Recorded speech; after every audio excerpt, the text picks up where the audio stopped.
पढ़ाई करने में मन कैसे लगाएं? हमारी कोशिश ये रहती है कि हम जैसी ज़िंदगी जी रहे हैं, जीते रहें, पर उसके बाद भी जो हम नियंत्रित करना चाहते हैं, वो हम कर लें। शेर स्वयं से अगर कहे कि मुझे घास खानी है, मुझे फल खाने हैं, और वो बहुत ज़ोर से बोले कि आज से मेरी मांस खाने की प्रवृत्ति जो है उसका मैं त्याग करता हूँ, मांस पर नियंत्रण करूँगा और घास खाऊँगा, ऐसे में क्या उसे कभी भी सफलता मिलेगी? नहीं। वो जब तक शेर है तब तक उसे मांस ही आकर्षित करेगा। आखिर किन चीज़ों को छोड़ना होगा, इसी बात को अपने संदर्भ में समझो। तुम जब तक तुम हो, तुम्ही वही सब कुछ आकर्षित करेगा जो तुम करते आए हो और जो तुम अब तक हो। तुम्हें वो सब नहीं आकर्षित करेगा जो आज तुम नहीं करते हो। तुम चाहते हो कि तुम तो वैसे ही बनो जैसे तुम चाह रहे हो। तुम्हारी पूरी पहचान, तुम्हारा पूरा अहंकार, तुम्हारे मन की जो भी पूरी व्यवस्था है वैसे ही बनी रहे जैसी है, क्योंकि उसमें तुम्हें सुविधा है, पर साथ ही साथ तुम्हें एकाग्रता भी उपलब्ध हो जाए, तुम्हें नियंत्रण भी उपलब्ध हो जाए, ये नहीं हो पाएगा। तुम असंभव की मांग कर रहे हो, ऐसे में नहीं लगेगा मन। तुम्हारा हिसाब बिल्कुल शेर वाला है।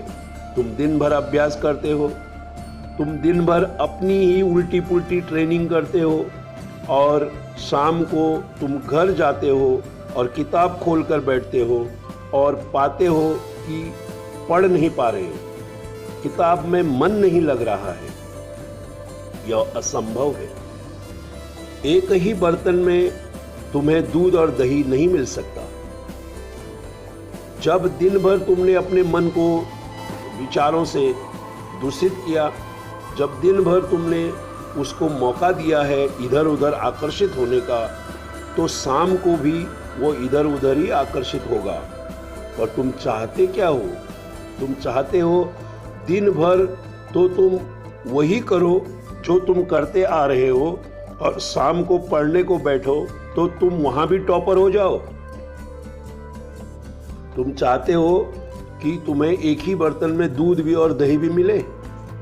तुम्हें पूरा जीवन बदलना होगा, और जीवन बदलने के लिए तुम तैयार नहीं हो सकोगे। एकाग्रता की कमी, ये जो पूरा मुद्दा है ध्यान का, एकाग्रता का, वो फालतू है, क्योंकि तुम जो हो उसी के मुताबिक तो ध्यान लगाओगे ना। जब तुमने पूरा अभ्यास ही अपने आप को विकृत करने का रख दिया है, तो तुम्हारा ध्यान भी उसी मुताबिक उस दिशा में जाता है। देखिए, वैज्ञानिक भी अपना ध्यान केंद्रित करता है अपनी प्रयोगशाला में। तुम भी ध्यान केंद्रित करते हो पूरे तरीके से, पर अपने मुताबिक कुछ चुने हुए विषयों पर। कोई क्रिकेट मैच पर ध्यान केंद्रित कर लेता है, कोई खास तरीके से खाने के ऊपर अपना ध्यान केंद्रित कर देता है। अगर लड़के सुंदर लड़कियों को देखे तो उनकी ओर आकर्षित होकर पूरा अपना ध्यान लड़कियों पर केंद्रित कर देते हैं। तो यह सवाल ही गलत होगा कि हमारा ध्यान केंद्रित नहीं होता, हम ध्यान केंद्रित नहीं कर सकते। पूछना ये जरूरी है कि हम किस वस्तु पर ध्यान केंद्रित करते हैं, और ये बात याद रहे कि तुम उसी वस्तु पर ध्यान केंद्रित करोगे जिसका तुमने नियंत्रण अभ्यास किया है। वही तुम्हारी आदत, वही तुम्हारी जिंदगी बन गई है। हर पल होती जा रही है परीक्षा। जीवन में परीक्षा एक सेमेस्टर या 2-3 सेमेस्टर नहीं है, हर पल होती है। वो पल अगर तुमने पा लिया तो उसी पल का परिणाम उसी पल घोषित हो जाता है। कौन अच्छा, और जिन्होंने नहीं पाया वो फल हो गया, और जो फल नहीं लौटा वो फल फिर जिंदगी में तुम कभी नहीं पाओगे, क्योंकि जिंदगी किसी को दूसरा मौका नहीं देती। ये वक्त की रफ्तार है, किसी के लिए नहीं रुकती। दूसरा कोई भी मौका किसी भी आदमी को नहीं मिलता है उस पल को दोबारा जीने का। जीवन सदैव नया है, पूरा है, कुछ भी उसमें दोहराया नहीं जाया और न ही उसे कोई लौटा सकता है। दूसरा कोई मौका नहीं मिलेगा उस पल को दोबारा जीने का। जीवन सदैव नया है, पूरा है, कुछ भी इसमें दोहराया नहीं जाता है, इसमें कोई रिवाइंडिंग नहीं होती है। परिणाम भविष्य में नहीं है, परिणाम अभी है, वर्तमान में है। ठीक अभी परिणाम घोषित होता जाता है। बड़ी सुचारू मशीनरी है समय की, वो इतना समय नहीं लेती कि आज परीक्षा दो, फिर पर्चों का मूल्यांकन होगा, फिर परिणाम घोषित होगा। कैसे करें पढ़ाई? जो प्रेम से पढ़ेगा, जो किताब के साथ खो जाएगा, डूब जाएगा, क्या उसे कभी चिंता करनी पड़ेगी कि उसका रिजल्ट कैसा आएगा? पर तुमने वो कभी जाना ही नहीं। तुम किताब के पास जाते ही तब सो जाते हो। तुम्हें डर लगने लगता है कि परसेंटेज कम हो जाएगा या डेट शीट लग गई है, पढ़ने का समय आ गया है। तुम किताब के पास इसलिए गए हो कि कहीं तुम्हें मार्क्स तो नहीं मिलेंगे कम, कहीं तुम फेल तो नहीं हो जाओगे। तुमने कभी सीखा ही नहीं किताब के सही मायने। तुम्हारे लिए किताब का अर्थ सिर्फ अंक है। अंकों के अलावा तुम्हारी किताब का तुम्हारे दिमाग में कोई अर्थ ही नहीं। मजे की बात यह है कि जो किताब के पास अंक के लिए जाता है, सिर्फ अंक के लिए, उसे मार्क्स भी नहीं मिल पाते। और जो किताब के पास इस कारण जाता है कि किताब अपने आप में मूल्यवान है, उसे बिना मांगे अंक मिल जाते हैं। सरप्राइज गिफ्ट की तरह है ये। उसने मांगा नहीं, मिल गए। ऐसे ही मिलता है। जो अंकों के लिए पढ़ेगा वो डरा हुआ होगा, और ये डरा हुआ मन कुछ समझ नहीं पाता, उसे कुछ समझ नहीं आता। चिंता छोड़ो और पूरी तरह से जियो। परिणाम की चिंता छोड़ो, पूरी तरह से मेहनत करो। पूरे दिन को सुबह से लेकर शाम तक, जीवन जैसा भी हो उसमें उपस्थित रहो, बेहोश मत रहो। सब पल बीतते जाते हैं और हम उन पलों के साथ ही चलना सीखना चाहिए। बैठ गए तो हम बैठ गए। सब इंजीनियरिंग कर रहे हैं तो हम भी इंजीनियरिंग कर रहे हैं। सब स्कूल में मास बंक कर रहे हैं तो हम भी कर दिए। ऐसी आड़ी तिरछी चाल मत चलो। अपने अंदर की डर को बाहर निकालो। हर वक्त अपनी निराशा, डिप्रेशन से बाहर निकलो। पढ़ने बैठने से पहले अपने माइंड सेट पर नियंत्रण रखो। टेंशन मत लो। टेंशन से दिमाग पर बहुत बुरा असर पड़ता है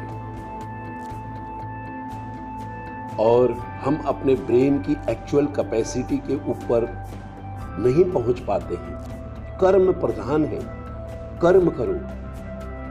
सर्वप्रथम अपने माइंड की टेंशन को हटा दो, कम करो, पूरी तरह से रिलैक्स हो जाओ।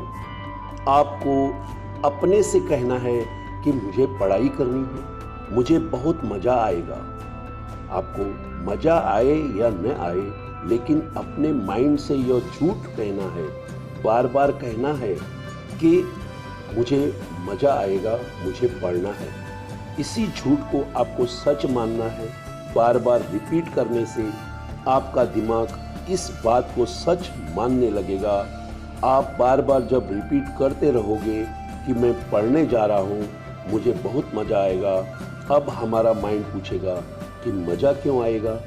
जब हमें पता लगता है कि अब परीक्षा होने वाले हैं, टाइम टेबल आ गया है, हमें टेंशन होने लगता है, तब हम दृढ़ संकल्प करें कि मैं टेंशन बिल्कुल नहीं लूँगा, मुझे नंबर की कोई फिक्र नहीं है, मज़े से पढ़ूँगा, फल जो भी आए मैं कर्म करूँगा और फल पर मैं निर्भर नहीं रहूँगा, हमारे कर्म पर मैं निर्भर रहूँगा। नंबर कैसे भी आए मुझे कोई परवाह नहीं, मैं मज़े से पढ़ूँगा। मैं सिर्फ और सिर्फ अपना पूरा फोकस कर्म पर लगाऊंगा। आप जैसे भी हैं, अगर आपने यह दृढ़ निश्चय अपने मन में, यह दृढ़ संकल्प ले लिया, तो आप पूरी तरह रिलैक्स हो जाएंगे। अब आप अपने माइंड में एक विचार लाएं कि अब मैं बिना टेंशन के मज़े से पढ़ूंगा। पढ़ना एक बोरिंग चीज़ है, पढ़ना कोई बोरिंग चीज़ नहीं है। पढ़ना बोरिंग चीज़ क्यों है? ये अनेक विचार हमारे माइंड में आते हैं, यह सब सोच हमारे माइंड का है। एक ही चीज़ किसी के लिए अच्छी होती है तो किसी के लिए बुरी, लेकिन यह न तो अच्छी होती है न ही बुरी होती है। असल में हमारे माइंड में जिस भी वस्तु की जो डेफिनेशन सेट हो जाती है, उसके हिसाब से हम उसे अच्छी या बुरी का दर्जा देते हैं। साथियों, आप अपने माइंडसेट को जब तक बदल नहीं पाओगे, तब तक आप पढ़ने को मत बैठना। जैसे ही आप अपने में दृढ़ संकल्प कर लोगे कि मैं आज पढ़ने जाऊंगा, मुझे बहुत मज़ा आएगा, बहुत मज़ा आएगा, जब आप बार बार यह अपने दिल दिमाग से कहोगे, तो आपका दिमाग का एक्साइटमेंट लेवल बढ़ने लगेगा। जब आप इस झूठ को सच मान लेते हो और बार बार रिपीट करते हो कि अब मैं पढ़ूंगा, तो मुझे काफ़ी मज़ा आएगा।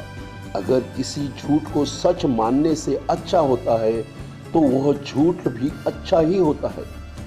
अब हमारे मन को समझाना है हमें कि सिर्फ परीक्षा की तैयारी तो करनी है, फिर उसके बाद तो मैं फ्री हो जाऊंगा, फिर तो मुझे कोई चिंता नहीं है और मुझे मेरी मंजिल मिल जाएगी। मेरे माता पिता ने जो सपने देखे हैं, मेरी उज्जवल भविष्य के लिए जो सपने हैं, मैं उनको पाने की कोशिश करूंगा और उस तक मैं ज़रूर पहुंचूंगा। पढ़ाई करनी है, एग्ज़ाम की तैयारी करनी है, लेकिन मन में पढ़ाई का विचार आता है और मन नहीं लगता है, ऐसे रोने से कुछ नहीं होगा। नींद आने लगती है, मन भटकने लगता है। मैं कोशिश करता हूँ, पढ़ाई में मन ही नहीं लगता है, ध्यान नहीं लगता है, इधर उधर की बातें लगातार दिमाग में घूमने लगती है। मैं कल पढ़ लूँगा, कल कर लूँगा, करते करते कल भी आ जाता है और कभी भी मैं पढ़ाई पे बैठ नहीं सकता है। खाली यही रोना धोना हर वक्त करने से कुछ नहीं होगा, बल्कि एक चुनौती है ये परीक्षा, यह एक लड़ाई है, यह जंग है, ये बहुत छोटी है। आगे हमें ज़िंदगी में बहुत बड़ी बड़ी चुनौतियों का सामना करना पड़ेगा और ऐसे ऐसे जंग लड़ने पड़ेंगे, तब हमें कुछ समझ में नहीं आएगा। और ये जंग लड़ने के लिए जो अभी का छोटा सा जंग है, यह वह शक्ति प्रदान करेगा जो आप अपने भविष्य में, अपने जीवन में बड़े बड़े जंग लड़ पाओगे। शिक्षा आपकी शक्ति है, आपका पावर है, आपका वेपन है, जो आप जिंदगी भर जिसका आप उपयोग कर सकते हैं। यही पावर के साथ आप अपनी सारी जिंदगी गुजार सकते हैं। अगर इसी से हार मान गए तो आगे क्या करोगे? कब तक इतिहास के सूरवीरों का उदाहरण देकर खुद को समझाओगे? हर इंसान को कामयाबी के मंजिल तक पहुंचना है। सबने पढ़ाई नहीं की थी, लेकिन उनके मन में एक जुनून था, एक जज्बा था। आप अपने आप से पूछो, तुम्हारे मन में कौन सा जुनून है, कौन सा जज्बा है जो बिना पढ़ाई के तुम्हारे हर सपने को पूरा कर दिखाएगा? क्या तुम्हें कोई विरासत में कोई धन दौलत, जमीन जायदाद मिली है? अगर तुम्हारी अंगुली और हाथ के निशान दुनिया के किसी अन्य व्यक्ति के मुताबिक नहीं है, उनसे आपस में नहीं मिलते हैं, तुम अपनी तुलना दुनिया के कोई भी शख्स से नहीं कर सकते। और आप हार क्यों मान लेते हो? आपने तो कोई कोशिश ही नहीं की। कोशिश करने वालों की कभी हार नहीं होती। कब तक इन बातों को सोचोगे कि पढ़ाई कुछ नहीं है, पढ़ाई करने से क्या होता है, पढ़ाई करने से क्या मिल जाता है? अगर पढ़ाई कुछ नहीं होती और पढ़ाई की कोई औकात नहीं होती तो ये पढ़ाई तुमसे क्यों नहीं हो रही है? तुमको पता है ना, अगर दूसरों से जिंदगी में आगे जाना है और एक बेहतर जिंदगी जीनी है तो वो काम करने पड़ते हैं जो दूसरों से नहीं बनते हैं। सोचें, जरा सोचो, पढ़ाई वही काम है जो हर व्यक्ति से करते नहीं बनता, तुमसे भी करते नहीं बन रहा है।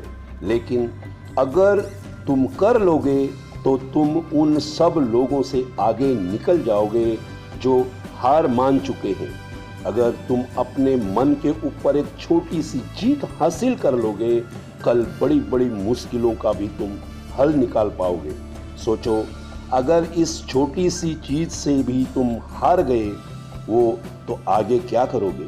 अगर इस मामूली सी चीज को, अगर इस मामूली से काम को हम अभी फोकस नहीं कर पा रहे हैं तो आगे हम अपनी जिंदगी में क्या कर पाएंगे? सोचो, अगर अभी तुम अपने मन को काबू में नहीं पा रहे हो, आगे क्या करोगे? मैं ये नहीं कह रहा हूँ कि पढ़ाई से प्यार करो, मैं ये नहीं कह रहा हूँ कि किताब से प्यार करो, लेकिन कम से कम अपनी ज़िंदगी से प्यार करो। आज के इस कोविड-19 आपदा ने हमारे सामने एक उदाहरण लाकर रख दिया कि जो लोग आर्थिक रूप से संपन्न थे उनके लिए यह लॉकडाउन छुट्टियां की तरह एक खुशनुमा था। उनको कोई फर्क नहीं पड़ा, उन्होंने इस लॉकडाउन में मजे लूटे, क्योंकि काफ़ी पहले उन्होंने पढ़ाई कर ली थी, मेहनत कर ली थी, खुद को इतना काबिलियत और सक्सेसफुल इंसान बना लिया था कि आज इस बुरी आपदा पर, बुरी परिस्थितियों पर उनका जीवन में कोई प्रभाव नहीं पड़ा। और जिन लोगों ने सही समय पर अपने समय का इस्तेमाल नहीं किया, उन्होंने अपने मन को काबू में नहीं किया था, अपने आप को सफल नहीं बना पाए थे, आज उनकी जिंदगी नरक से भी बदतर हो गई है। साथियों, आप अपने माता पिता के देखे हुए सपनों को साकार करना है। जिस सपनों पर आपके माता पिता अपनी पूरी जिंदगी गवा बैठे हैं, अपनी पूरी जिंदगी के मजे न्यूछावर कर चुके हैं, उसको आपको साकार बनाना है। साथियों, जिंदगी का कोई भरोसा नहीं, परिस्थितियों का भी कोई भरोसा नहीं है। आज अच्छी है तो कल बुरी हो सकती है। आज आपके माता पिता की छत्र छाया आपके ऊपर है, आप अपने माता पिता के छत्र छाया में पल रहे हो, तो माता पिता तुम्हें बैठा कर खिला रहे हैं, कल कौन खिलाएगा? आज तुम सबकी जिम्मेदारी हो, लेकिन कल सबकी जिम्मेदारी तुम्हारे सर पर होगी। सारी जिम्मेदारियों का भार तुम्हारे कंधों पर आ जाएगा, तब तुम्हें सारी चीज़ें क्लियर हो जाएगी और तुम्हें पछतावा रह जाएगा, काश मैंने एक अच्छी शिक्षा हासिल की होती। उस दिन पछतावे से बेहतर है आज थोड़ा सा कष्ट उठा लो, फिर पछतावे क्या होता है जब चिड़िया चुग गई खेत। अपने आलस्य को एक गठरी पर बांधकर कूड़ेदान में फेंक दो, मन को भटकाने वाले विचारों को आग लगा दो, आपको बहकाने वाले मित्रों से दूर रहो, आपके अमूल्य समय को बर्बाद करने वाले मोबाइल को स्विच ऑफ कर दो, अपने दिमाग को फालतू विचारों से बिल्कुल खाली करो। एक बार फिर से मेरी कही हुई इन सारी बातों को ध्यान से सुनो। तुम्हें फिर पढ़ने से कोई रोक नहीं पाएगा, तुम्हें आगे बढ़ने से कोई रोक नहीं पाएगा। एक बार मन में शांत दिमाग से खुद से कहो कि मुझे अपने माता पिता के देखे हुए सपनों को साकार करना है, मुझे अपने ज़िंदगी का एम पाना है, मुझे ज़िंदगी में कुछ खास करना है। I have to get it, no excuse. फिर देखो क्या होता है, क्या मिराकल होता है। एक बात हमेशा याद रखें, तुमको विकल्प बहुत मिलेंगे, अपने मार्ग में भटकने के लिए, लेकिन आपका एक दृढ़ संकल्प बहुत काफ़ी है आपको मंजिल तक पहुंचाने के लिए। अगर इंसान में सीखने की चाह है, अगर इंसान में सीखने की चाह है और अपने को बदलने की जिद है, जुनून है, तो वह अपनी गलतियों से सीखकर खुद को बदल सकता है। जो अभी तक हो गया उसका अफसोस मत करो। आज से और अभी से एक शुरुआत करो। अगर आप इस वीडियो में कहे गए मेरे बातों से सहमत हो तो इस वीडियो को जनहित में अवश्य शेयर करें, इस वीडियो को लाइक करें और आपके जीवन में सकारात्मक ऊर्जा भरने के लिए, इसी प्रकार के नए वीडियो की अपडेट पाने के लिए इस चैनल को सब्सक्राइब करें। मैं मिलूंगा आपको नई वीडियो के साथ जो आपके जीवन में सकारात्मक ऊर्जा भर दे और आपको बताए आपके जीवन में सही दिशा। सुनते रहें ये प्रेरणादायक मोटिवेशनल वीडियो। स्वस्थ रहें, मस्त रहें, व्यस्त रहें, हमेशा जीवन में सफल रहें, यही मनोकामना के साथ आपका शुभचिंतक साथी। राम राम, राधे राधे।